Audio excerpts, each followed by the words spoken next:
Katixa, noiz erabaki zenuen merezi zutela liburua? Nik historia honen berri izan nuen momentutik, orain dela 7-8 urte edo, esan nuen, sekulako historioa da, elementu guztiak ditu historia apasionante bat izateko, eta elementu guztiak ditu ere gure memoria historikoaren parte bihurtzeko, ez? Ez dadila izan hau bakarrik historialariek ezagutzen duten kontu bat, baizik eta honek merezi du geure imaginarioan egotea, ez? Hortik jolasa ere, pelikula eta liburuaren artekoa ere hortik dator, batzutan ematen du pelikula bat behar dugula, imaginario bat sendotzeko edo errotzeko, ez? Neure esku ez dago pelikula bat egitea, beraz, liburu bat egin dut, esperantza horrekin, ez? Hau pasadadila memoria kolektibo horretara eta memoria historikoa eraikitzen ari ganen horretan, bere aportazioa ere egin dezan liburu honek. Idazle moduan erronka berri bat esango dugu, 2 ipuin liburu eta gero nobelak etorri dira, aurreko 3 nobelak oso ezberdinak euren artean, arrakastatsuak izan dute euren ibilbidea bakoitzak, hause laugarna oso ezberdin dator. Bebai, idazterako, ez dakit, erronka zeure buruari hartzen diozu? Desberdinak dira gaiagatik, personaiengatik, egoeragatik, baina baduten ikuste denek komunean zerbait eta da narratzaileren ahots propio bat, nire ahotsarekin bat egiten duena hein handi batean. Eta alde horretatik ez dut ikusten salto handirik. Joaten naiz beste garaietara, beste personaietara, beste egoeretara, baina, kontatzeko irrika eta zergatik kontatzen dugun horren inguruko hausnarketa nire liburu guztietan dago, ez? Narrazioaren magiarekin txundituta geratze hori eta narratzaile jostalariaren izaera nik uste guztietan dagoela. 3 akto izango ditu, zebre ohar batzuk bebai, zer jakin behar dugu liburuari buruz, bestak beste izena eta izenarekin agertuko diren pertsona guztiak benerakoak izango direla, lizentzia batzuk bebai, fikzioa dalako, baina fikziozko liburu bat literatura, historia kontatzeko bestera bat moduan. Bai, historialariek historia egiten dute modu batean, eta literaturak beste zerbait aportatzen du. Eta nik uste dut dela, agian ez da importantea datu edo data zehatza, baina inporta du asko sentimenduak. Zer nolako emozioak zeuden momentu horretan, zer nolako barne mugimenduak ari ziren gertatzen pertsonai hauen barnean, hori historialariek ez digute kontatzen. Horretara bakarrik heldu gaitezke literaturaren indarraren bitartez. Maletatxo bati ondo helduta, atz koskorrak zuri, zubira iritsi da muga postura, eta ez zaio apenas dardara nabaritzen. Bestelakoa izango zen kontua, trajea, azala eta haragia zeharkatuz bere bihotz punparia ikusteko gauza bagina. Katixa, espiei buruzko pelikula bat izan zitekeen, barne zerbitzuei buruzko liburu pelikula bat ekarri diguzu. Bai, elementu guztiak hor daude. Lehenik eta behin garai zirraragarri bat, gerra zibila, ez bakarrik gerra zibila, baizik eta gero etorri zena, Bigarren Mundu Gerra, hor potentzia desberdinen arteko lehiak, eta batez ere, heroi batzuk ditugu, ez? Emakume batzuk, apal itxurarekin, sekulako lana egin zutena, eta asko arriskatu zutenak ere, bai. Testingururako, ikaragarrizko materiala daukazu, egindako dokumentazio lanari esker, eta historiari berari esker, leku ezberdinak, pertsonaia historiko oso ezagunak, esan duguna, pertsonaia batzuk berreskuratu nahi ditugunak, eta ikusgarritasun emon, merezi duten ikusgarritasun hori. Nola antolatu hau dana, esan duguna, pelikula eran, etorriko zaigun, liburua idazteko.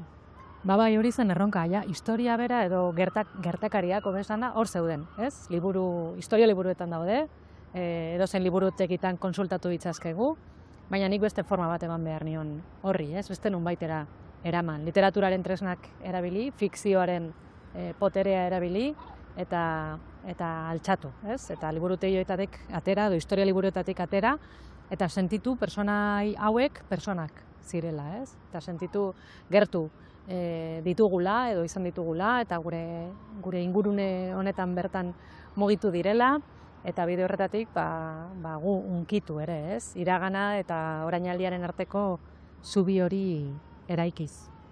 Badaukalako liburuak indargune asko, baina bada indargunea narratzaile batek eramango gaitu guztia dakina, ironia puntu horrekin, berak kontatuko digu guztia, baina berak gaur egungo begiak ditu.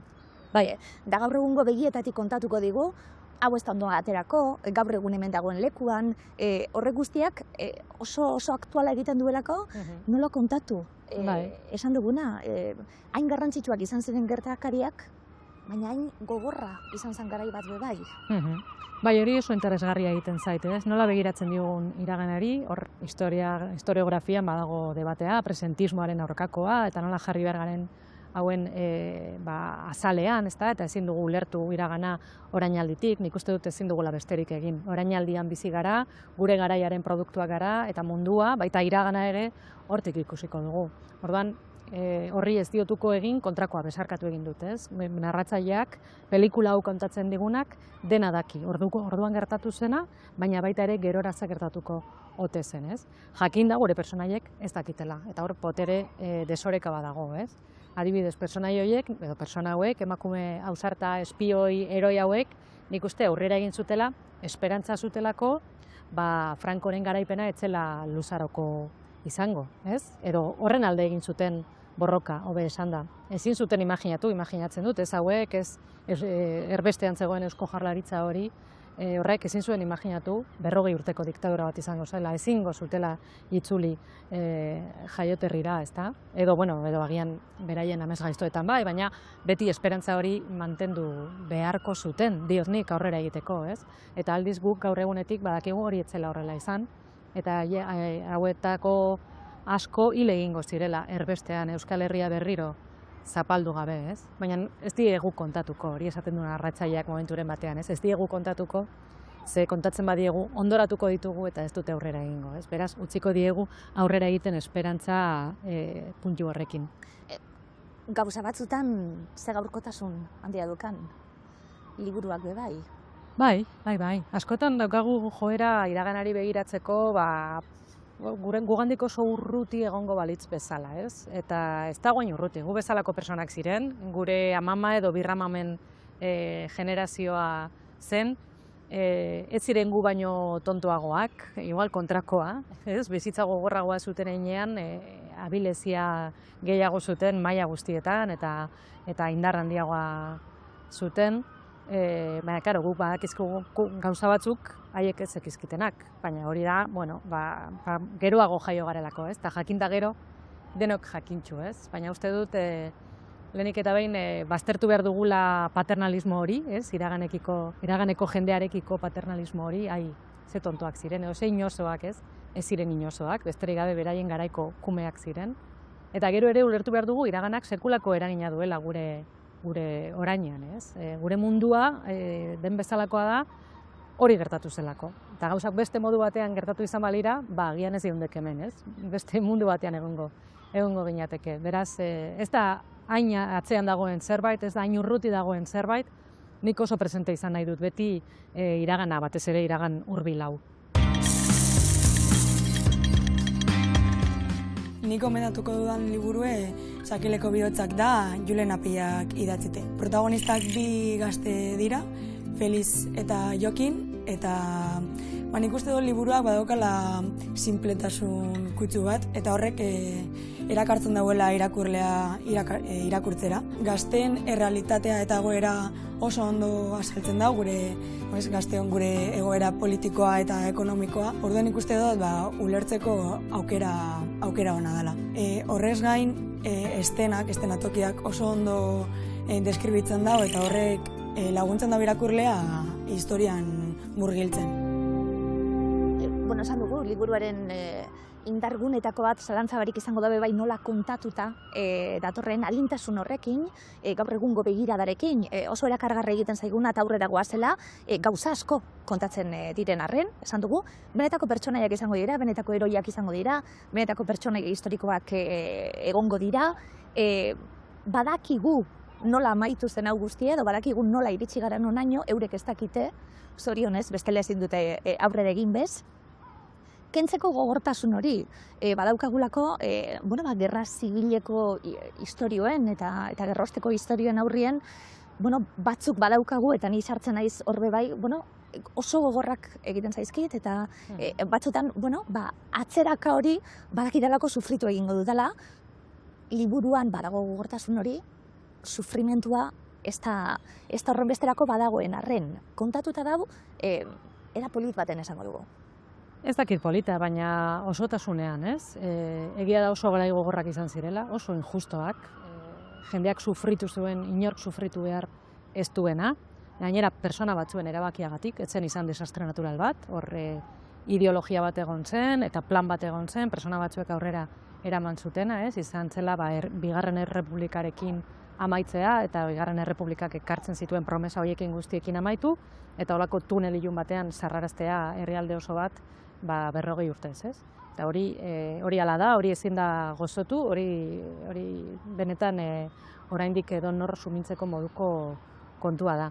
Baina aldi berean bizitza ez da hori bakarrik.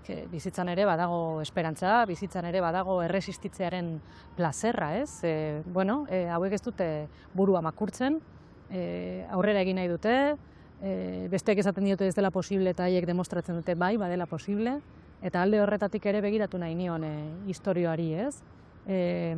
Emakumeak elkartuz gainera, gauza handiak lortzen dira, jende asko lagundu zuten, eta batez ere esperantza piztuta mantendu zuten, eta esperantzaren printza hori gainera nik uste gugana ere iritsi dela, ez?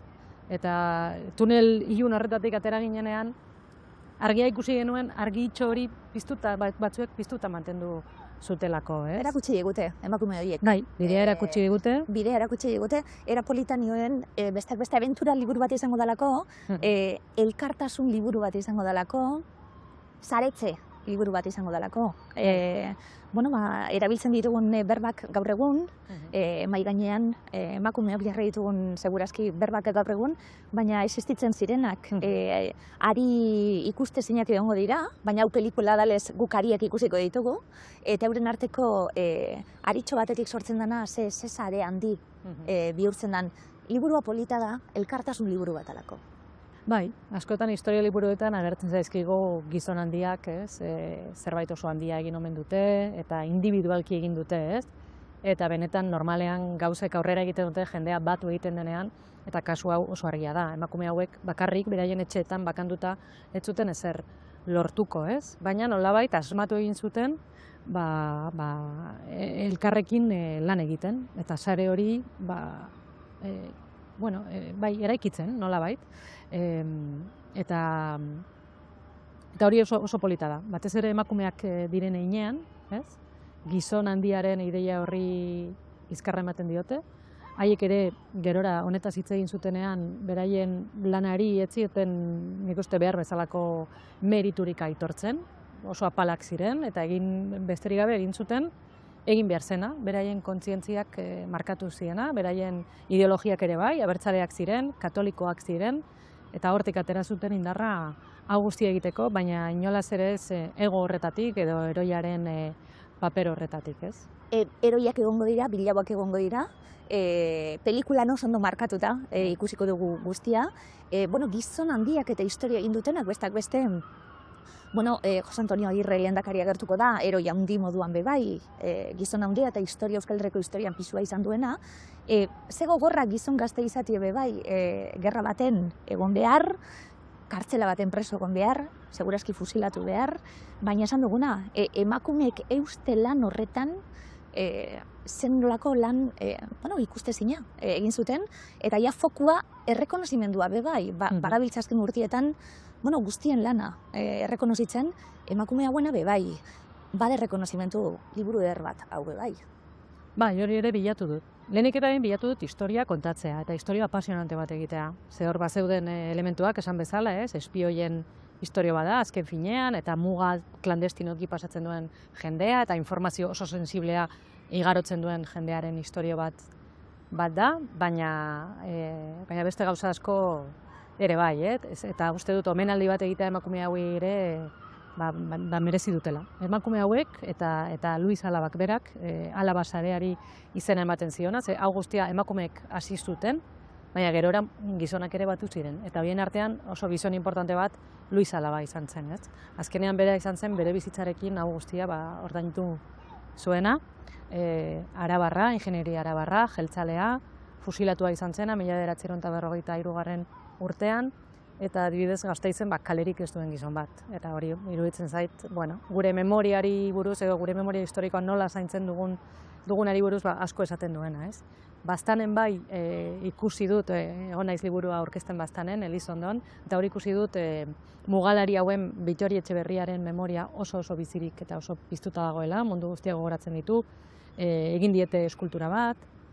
Badaude gauzatxoak, baina Luis Alaba batek ez izatea holako errekonozimendu bat bere eta nire jaioterrian Gasteizen, iruditzen zait hor nahiko sintomatikoa eta horren alde egin beharko genukela lan.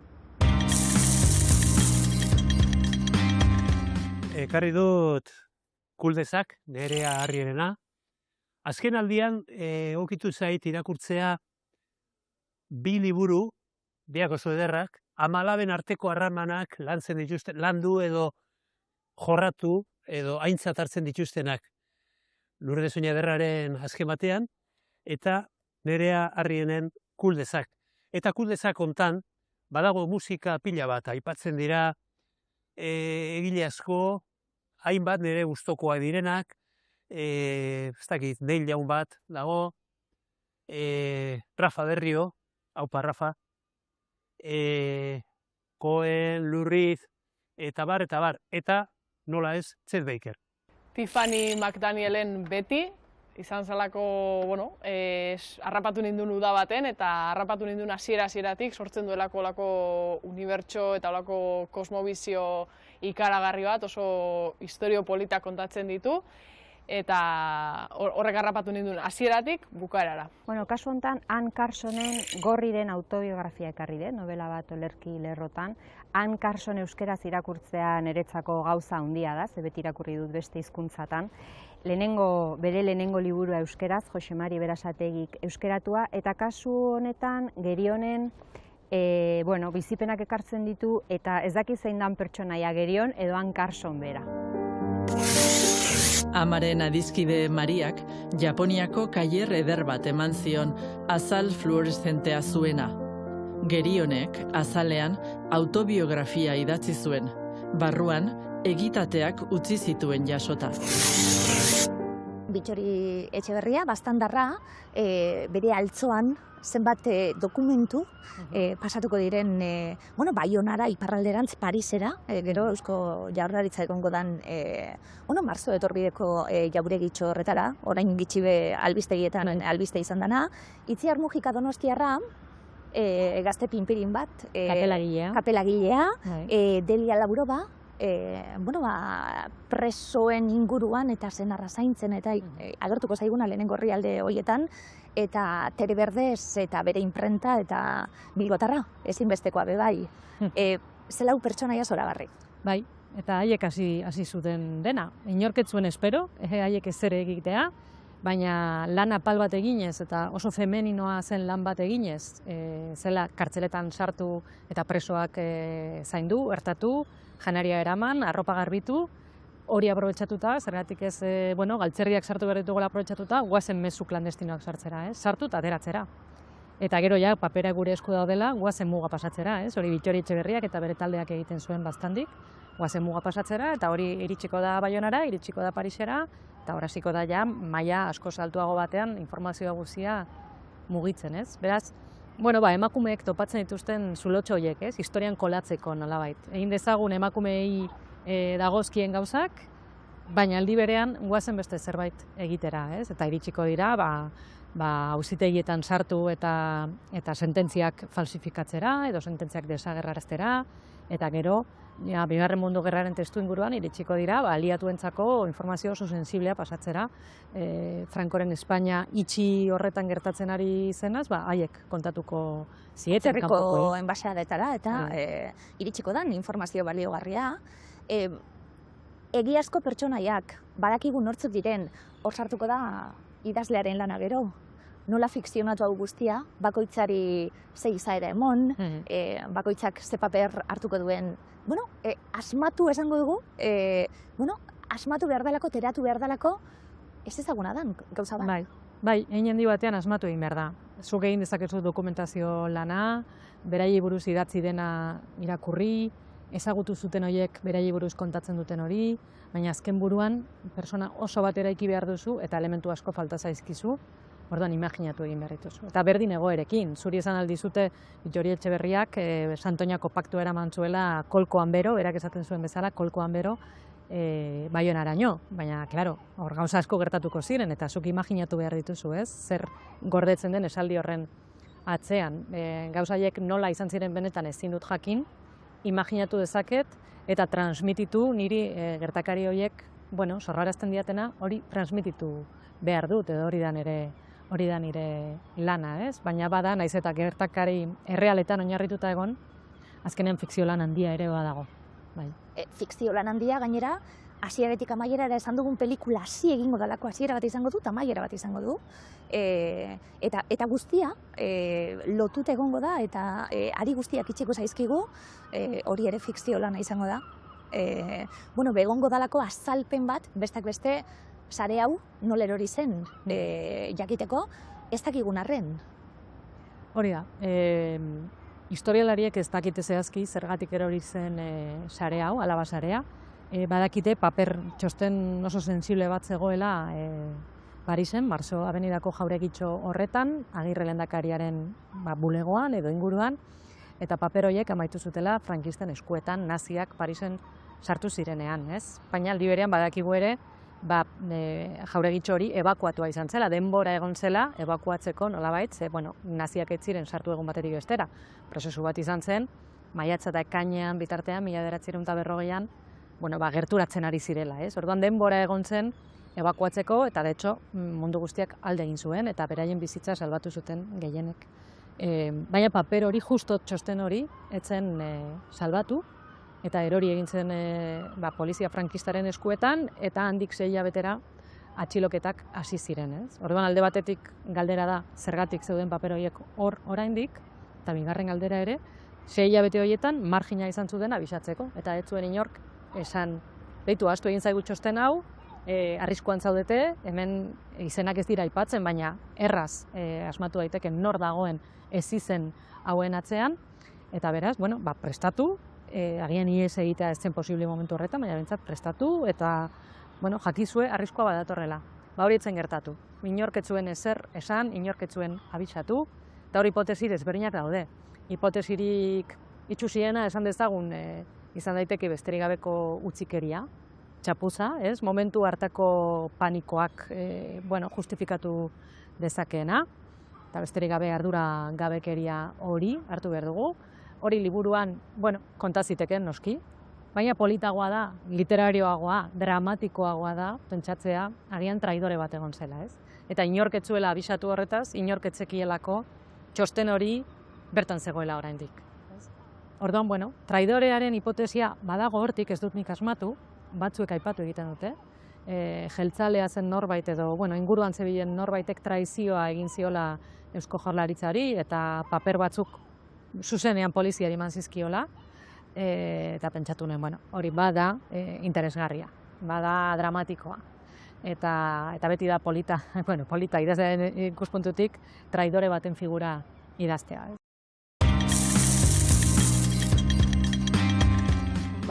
Galdera hori erantzuten oso ondo ez dakien norbait, 2026an 34 urte dituen norbait naiz, aitaren herrian jaioa eta hezia, eta nik uste dut metatik ere amaren herrian nolabait markatua, eta uste dut horrek nire garaiak eta nire inguruak esaten duela ere nor naizen. Eta lan bidez, filosofiaren bueltan ibili naiz gehien bat, eta azken urte hauetan nire herriko alkate lanetan ari naiz.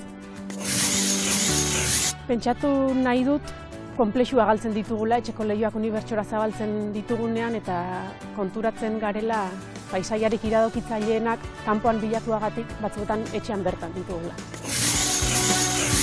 Adimen artifizialak ez du egiten, esan egiten du, eta afaria eta pizkundea guk egingo baditugu. Jose Azurmendi esan beharko dut, liburuaren erreferente nagusia bera delako, baina uste dudalako ere bere pentsamenduak baduela potentziala jende desberdina etxe berean biltzeko. ez da existitzen leku hori, ze utopiak ez dira bizitzeko lekuak, beste zerbaitetarako lekuak dira. Ikusita Silicon Valley ingurutako bakoitzari buruz zenbat dakiten, baten batek esango luke Orwellen anaia nagusia gertu ez, dagoeneko ja gurean daukagula, eta esango nuke galdera dela horrekin zer egiten dugun, ze oraingoz nahiko hiritar modelikoa garela esango nuke. Lantresna beti gainean daramazula. Erantzun potolo xamarrak ematen hasita, egia uste ditugun horiek zalantzan jartzea behin eta berriz, baina bere arriskua ere baduz, bihurtu zaitezke beti behatza zaurien sartzen duen lagun desatsegin hori eta kontuz egitekoa. Liburuan 70ko hamarkadara jo dut, euskal pizkunde horretara, ez hainbeste iraganeko denbora hobea delako, baizik gure historia eta gure subjektu izaera hau aitortzeko modu gisa. Irakurleren ikuspuntutik bai kasu honetan, ogimamintxuek botaten zuzelako bidien, eta gu jarraitzen guzelako eta pertsonai horren usainan abaritzen dugulako hasieratik eta amaieraraino bagoazelako bebai.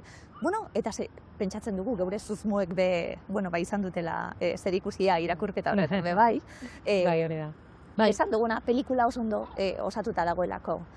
Azkenien, Karitxa irakurtzen, eta liburua uzten den bakoitzien, azaleko argazkiari begiratu, eta egoten gara begire, eta esaten, nor izan da nor, zelako emakumeak ziren, nola duten jantzita, zeitzen gozuten euren artien, jarraitzen zu irakurtzen, barriro argazkira goaz, izango zen dituen, argazki gehiago agian zeuk, izango zenuen bestelako dokumentazio bat, bestak beste, euren ahotsak entzuteko privilegio hori berbai, barruraino sartzen dana segurazki, ikusti emakume hauek hitz egiten, eta espioiak zirela eta barne zerbitzuetako kide zirela, eta zausartak zirela entzutean eta ikustean argazkien bitartez bebai. Bai, alde batetik oso importantea argazkia, esan duzun bezala, argazki asko daude, batez ere gerokoak. Ze, kartzelan egon ziren hainbat urtez, atera egin ziren, eta harremana mantendu zuten amaieraraino. Hori oso polita iruditzen zait, argazki pilo bat daude, haienak danak elkarrekin. Gainera batzuk oso alaiak dira, eta hori afari baten bueltan daude, mai bueltan ondo pasatzen, orduan. Horrek ere erakusten digu, hekatonbearen edo katastrofearen ostean, bizitza berriro posible dela, ez? Haientzako hala izan zela, eta mantendu zutela ahizpatasun harreman hori amaiera arte. Eta gero beste alde batetik oso importantea ere, Eugenio Ibarzabalek egin zituen grabazioak, ez? Trantsizio garaien egin zituen, 70ko hamarkadaren amaieran, Hortere Berdez zendua, 59an hil zelako bera, baina beste 3 oraindik bizirik eta sasoian eta ondo, ez? Baina ahaztuak. Diktadura horren ostean, 40 urteko tunel horren ostean, ia erabat ahaztuak. Eta Eugenio Ibarzabalek gogoan hartu zituen, haiengana jo zuen grabadora batekin, eta euren ahotsa grabatu, ez? Eta, niri pasazizkidan grabazio horiek oso eskertuta nago, eta oso zirraragarria suertatu zen momentua izan zen hori. Beraien ahotsa entzutearena, ez? Eta hor ja, argazkiek bat egiten dute, irudiak bat egiten du soinuarekin, eta ja persona hori askoz osotuago daukazu, ez? Eta, konfirmatu egiten dira gauza batzuk, ez? Bittori Etxeberria argazkietan oso sendo ikusten da, eta hitz egiterak orduan ere hala somatzen dugu, ez? Eta Ixiar Mujiga serio somatzen dugu, eta hitz egiten duenen ere serio entzuten dugu. Beraz, oso polita eta benetan momentu magikoa, ez? Beraien ahotsa entzuteko aukera izan nuenean. Esaten duzu, momentu baten, zeri buruzko pelikula den, oharra ematen diguzunien, galtzailearen sarma hori, azkenien, galtzailearekin bat egiten dugulako, askotan danok, baina galtzailearen drama hori, oso gogorra izan zalako emakume hauek pairatu behar izan zutena gero, kartzela, astura eta bar, eta bizitza gogor bat suposatzen dugu, baina zergaitik dira historio hauek hain inspiragarriak danontzat, drama hori egon arren, beti dagoelako argizpi bat, beti dagoelako aurrera egiteko indar bat, da beti dagoelako lako duintasun bat, zergaitik dira hain garrantzitsuak honelako historia guretzat. Uste dut horrelako historiak gaur egun bereziki importanteak direla eta bereziki inspiragarriak izan daitezkela. Gu gaudelako nolabait beste muturrean, ez? Gauza gehienetan guztietan ez esateagatik hobeto bizi gara. Aukera askoz gehiago ditugu, pentsa bakarrik emakumea garain heinean, zer nolako eskubideak ditugun eskura, gure aurreko belaunaldiek ez zutenak, ez?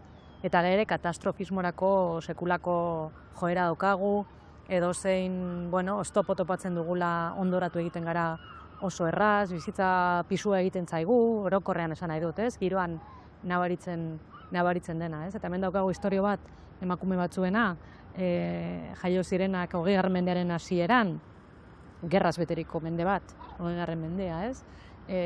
Gainera horrelako esperantza bat piztu zela beraien gaztaroan, Bigarren Errepublikarekin, autonomiarekin, ez? Gauza berriak egiteko aukera hori, gauza ilusionanteak, eta bapatean zulora, ez? Bapatean altxamendu militar bat, eta errepresio bortitz hori, eta hainbeste hildako, hainbeste preso. Esan nahi dut, egoera oso latza, eta ondoratu beharrean kontrako bidea hartzen dute, ez? Erresistentziarena, ze polita, ez? Erresistitzea, ze gogorra ere bai, baina ze polita eta ze duina, ez? Eta hori aukera bada, egin dezakezun aukera bat. Ondoratu edo erresistitu. Batzuk ondoratuko ziren, ziur nago, baina hauek ez? Eta gainera egin zuten apaltasunez, eta benetan ez zutelako ikusten beste modurik bizitzeko. Ordan, bai, eredu ederra ematen digute. Egeria izeneko mendebaldeko lehen emakume bidaiariaren gutunak hartu ditu oinarri idazleak, eta horietatik abiatuta, haren ibilerak kontatu eta berreraiki ditu bere lehen eleberri honetan, trilogia baten lehen atala ere badena. Idazle zahar ospetsu baten eta kazetari bekadun gazte baten maitasun aferak, emakumeen begiradatik kontatuak. Ironia eta umore gatzozpindua lagun. Egilearen aitaren heriotza ardatz duen arren, ez da doluari buruzko poesia liburu bat. Ordutik aurrerako egunerokotasunerako bidearen kronika baizik, desioei, zauriei eta barnegatazkei lekua egiten diena. Sinistuta nago iraganeko soinu guztiak gure artean daudela oraindik. Ez direla desagertu.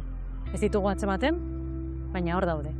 Eta sinismen honekin, egin dut nire eleberria ere, eta egin dut dokumentazio lana, eta bisitatu ditut barne zerbitzuak novelako lokalizazioak, adibidez Marceau Avenida Parisen, eta adi geratu naiz, Jose Antonio Agirreren ahotsa entzuteko kapazan nintzen. Eta joan naiz Larrinagako espetxea zegoen tokira, Bilbon, eta hor ere arretarekin egon naiz, ea gudari presoen soinuak eta ahotsak entzuten oten dituen. Eta magia horren bila joan naiz eraikitzen novela hau.